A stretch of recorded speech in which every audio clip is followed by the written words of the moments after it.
শুভমান গিল কিন্তু বের করে দিল ফাইনালি, ভাইস ক্যাপ্টেন্সি থেকে বাদ পড়ে গেল এবং নতুন ভাইস ক্যাপ্টেন অক্ষর প্যাটেলকে কোনো চার্জ দিয়ে দিল। শুভমান গিলের নামেই নেই ভাই স্কোয়াডে, কি বলবো আর। আমাদের ভাইস ক্যাপ্টেন এশিয়া কাপে কিন্তু সে আমাদের ভাইস ক্যাপ্টেন ছিল শুভমান গিল, তারই নাম নাই কিন্তু। তারপরে আমাদের আরেকজন কাম ব্যাক করলো, ঈশান কিষান। সৈয়দ মুশতাক আলী ট্রফিতে কিন্তু সে দারুণ পারফরমেন্স করেছে, 2 বছর থেকে নিখোঁজ হয়ে গেছে এই ঈশান কিষান। তাকে কিন্তু টিম ইন্ডিয়াতে তাকে আরেকবার ইন্ডিয়া জার্সিতে কিন্তু দেখা যাবে ঈশান কিষানকে। সেকেন্ড উইকেট কিপার আমাদের জিতেশ শর্মা কি দোষ করলো ভাই, তাকে টিম থেকে বের করে দেওয়া হলো। কারণ জিতেশ শর্মা কিন্তু কিছু খারাপ কাজ করেনি, কি আর করবে।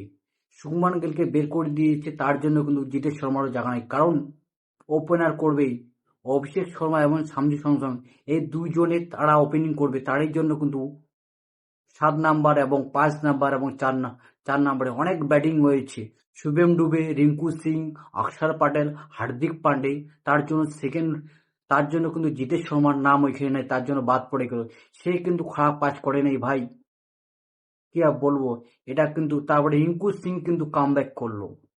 রিঙ্কু সিং এর কিন্তু এশিয়া কাপে তার নামেই ছিল না এবং সাউথ আফ্রিকার ম্যাচেও কিন্তু তার নাম ছিল না।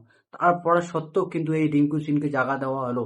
কারণ রিঙ্কু সিং কিন্তু দারুণ খেলতেছে আইপিএল। আগেই কিন্তু আইপিএল খুব নিজের দমে কিন্তু